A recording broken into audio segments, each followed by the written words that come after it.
देखो यार, अगर सच की जीत होती ना, तो ओशो ने जो किया था उसके बाद तो दुनिया ही बदल जानी चाहिए। ठीक है, इसका मतलब ये भी नहीं है कि झूठ जीता है। ठीक है, और आचार्य प्रशांत भी ऑलमोस्ट वैसा ही रेवोल्यूशन ला रहे हैं, लेकिन वो इस बार थोड़ा कुछ अलग ला रहे हैं। और वो ऐसा क्या कर सकते हैं कि वो ओशो की तरह फेल ना हो पाए। अब मैं ये नहीं कह रहा हूँ कि ओशो फेल हो चुके हैं, फेल हो गए हैं, है ना, लेकिन अगर उनका इकोसिस्टम देखो, वो स्पिरिचुअली तो बहुत सही है। उन्होंने बहुत करोड़ों लोगों को जगाया। आज भी ओशो की रीलें वगैरह तो चलती ही रहती है ना। अब दिक्कत क्या है कि कुछ चीज़ें हैं जो फेल हो गई हैं। जो उनका इकोसिस्टम था, है ना, जो उन्होंने ओशोपुरम बनाया था यूनाइटेड स्टेट्स में। अगर आपने वाइल्ड कंट्री देखी है तो आपने ऑलमोस्ट ओशो के कम्यून के अंदर जो भी गलत चीज़ें हो रही थी, है ना, उनके पीठ पीछे, वो उससे तो आप वाकिफ़ ही होगे। ठीक है, इतने सारे कंट्रीज़ ने उन्हें बैन कर दिया। कोई उस टाइम पे उनको सुनना ही नहीं चाहता था, क्योंकि उनकी बातें सीधी थी, कड़वी थी। कोई घुमा फिरा के कोई बातें कर नहीं रहे थे वो। ठीक है, अब देखो हुआ क्या है बेसिकली ओशो के साथ। आज भी अगर जब मैं उनकी बात सुनता हूँ, है ना, कोई भी उनका डिस्कोर्स लगा देता हूँ, बातें वो बड़ी रेवोल्यूशनरी कर रहे हैं कि आदमी अगर अपना ले सच में तो जीवन बदल जाए किसी का। बहुत लोगों का उन्होंने जीवन बदला भी है। लेकिन ऐसा क्यों है कि जीवन उन्हीं का बदला जो उनके कम्यून से दूर थे। जीवन उन्हीं का बदला जो कभी ओशो को प्रत्यक्ष देख नहीं पाए अपनी आंखों से। आई एम श्योर अगर आप ये वीडियो देख रहे होंगे और आप ये मानते हैं कि ओशो के कारण आपका जीवन बदला है, तो आप उन्हीं लोगों में से होंगे जिन्होंने ओशो को लाइव सुना ही नहीं है ना। उनके मरने के बाद सुन रहे हैं, या जब तब थे तो वो भी सीडी में, कैसेट्स में, यूट्यूब में। ऐसे लोगों की भरमार बहुत, इनका जीवन बहुत बदला है। लेकिन मैं ऐसे बहुत कम लोग पाता हूँ जो ओशो के कम्यून में थे, अंदर थे, और उनका कोई जीवन बदल गया है। ऐसा नहीं है कि किसी का नहीं है, लेकिन कम ही है। वो जो इन्फ्लुएंस होता है ना, वो उनका बहुत है, जो जिन्होंने देखा नहीं ओशो को। ठीक, अब क्या चीज़ें हैं जो जिसके कारण ओशो एक्चुअली में फेल हो चुके हैं। ये चीज़ समझने के लिए अपने को जानना पड़ेगा कि ओशो के फाइनल डेज पे, ठीक है, अगर आप देखो तो ओशो के करीब जितने भी थे, चाहे वो शीला हो, जो भी हो, आप उनके एक्शंस देखोगे और ओशो का ज्ञान देखोगे तो वो आपस में कुछ मैच ही नहीं कर रहे हैं यार, है ना। दोनों एकदम विपरीत है, एकदम अपोजिट। आपको लगता है कि शीला ने जो किया या फिर जो आरोप लगाए जाते हैं उन पे, अगर वो सच है ना, वो पूरा क्रिमिनल एक्टिविटीज़ जो उनके कम्यून में हुई, ये ऐसा क्या हुआ कि वो समझ नहीं पाए, वो सीख नहीं पाए, और जो लोग दूर से उनको सुन रहे हैं वो उनके ऊपर ओशो को कृपा ज़्यादा हुई, है ना। इसका रीज़न ये है कि आदमी की परख हम जान ही नहीं पाते ना जब तक वो जिंदा है ना। बुद्ध जब तक जिंदा थे, कहाँ एक लहर थी डेफिनेटली कि एक बड़ा फेमस आदमी है ना, पूरे पर भारतवर्ष में पूरा फैल गया था बुद्ध के बारे में। लेकिन जो फैला है वो तो उनके मरने के बाद फैला है ना।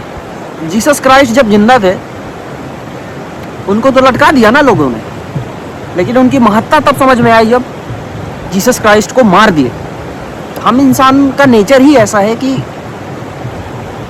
हाड़ मांस के शरीर के अंदर हम लोग एक्सपेक्ट नहीं करते कि कोई भगवान हो सकता है। ठीक है, ओशो के साथ भी यही हुआ है। उनके जो फॉलोअर्स थे, अचानक से देखो, अगर आप ज्ञान को एक्शन में नहीं लाओगे तो वो घमंड बन जाता है, और वही हुआ भी।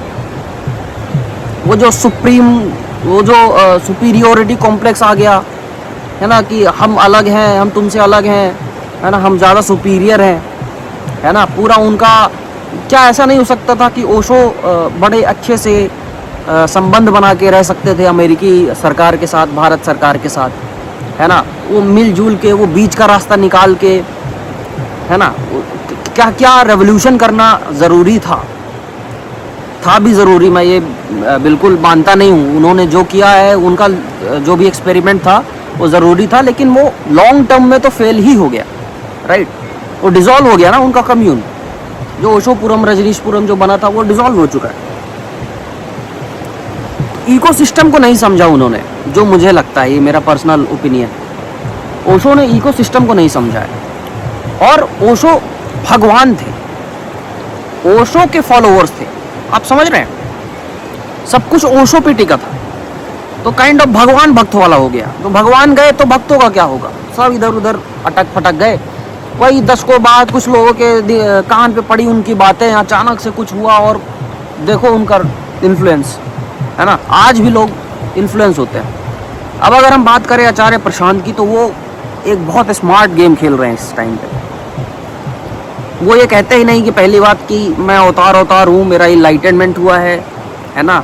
ऑलरेडी समझ चुके हैं कि क्या नहीं करना है, जो ओशो ने किया है क्या उन्हें नहीं करना है।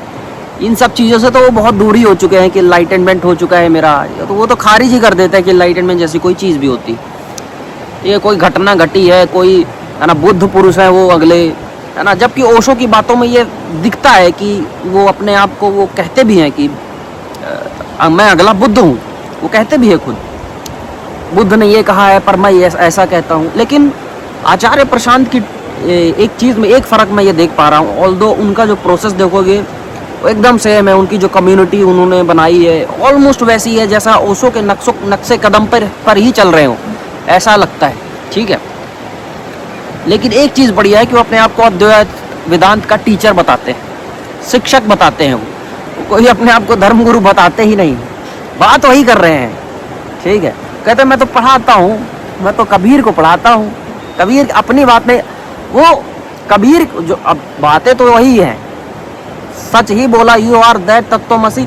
वेदांत उपनिषद में जो बात कही जा चुकी है वही बात वो कह रहे हैं, कोई नई बात तो है नहीं, ठीक है।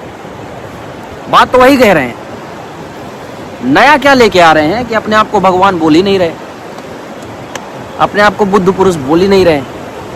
प्लस वो बताते हैं कि मैं सबसे ऊपर नहीं हूं, वेदांत ऊपर है, उपनिषद ऊपर है, गीता ऊपर है ना। तो अगर पूजना भी है तो उनको नहीं पूजना है, इन किताबों को पूजना है। तो एक निराकार छवि जो है वो बन जाती है कि चलो ये तो पढ़ा रहा, ये वो वाली बातें बता रहा जो हमारी किताबों में थी, हमें नहीं पता थी। तो जब तक आचार्य प्रशांत अपने आप को मेन फोकस में, ऑब्वियसली पोस्टर बॉय तो वही है, टीचर एक समझ लो कि है ना, अलख पांडे हैं वो वेदांत और उपनिषद के टीचिंग लाइन में, ठीक है। उनसे बड़ा कुछ है नहीं। तो ये चीज़ अपन जान सकते हैं कि ये चीज़ ऑलरेडी उन्होंने बहुत पहले ही फिगर आउट कर ली कि क्या करना है क्या नहीं करना। लेकिन अपने आप को तो वो चेंज कर सकते हैं, अपनी इकोसिस्टम को वो बढ़िया बना सकते हैं, लेकिन इंसान की जो साइकोलॉजी है वो होती ही है भगवान बनाने को। वो होती है कि तुम्हें आसमान पे चढ़ा दे और फिर नीचे उठा के पटक दे, ठीक है। तो क्या पता यार, आप अभी तो ठीक है, लेकिन उनके मरने के बाद कोई स्टैचू ना बना दिया जाए, वी डोंट नो, ठीक है। लोग उनको वैसे ही मानते हैं, उनकी ऑडियंस पढ़ी लिखी है, ऑनेस्टली बता रहा हूँ। और पढ़ी लिखी वैसे नहीं है कि युवा बस हैं, वो सारे टाइप की ऑडियंस को कैटर कर रहे हैं। ये एक चीज़ बढ़िया। तो जब तक ये चलता रहेगा तब तक ये सही हो रहेगा। अगेन अगर वो पैसे वाला भी सीन कुछ लोग बोलते हैं कि यार बहुत चार्ज करते हैं, और फिर उन पे सफाई भी आचार्य प्रशांत की, तो ऐसा तो है नहीं कि सिर्फ आरोप ही आरोप है, उन्होंने सफाई भी दी है। अब ये तो हमारे ऊपर है कि हम उनकी टीचिंग्स को भी क्या वैसे ही रख पाएंगे, या फिर उनके साथ भी वही होगा जो ओशो के साथ हुआ है।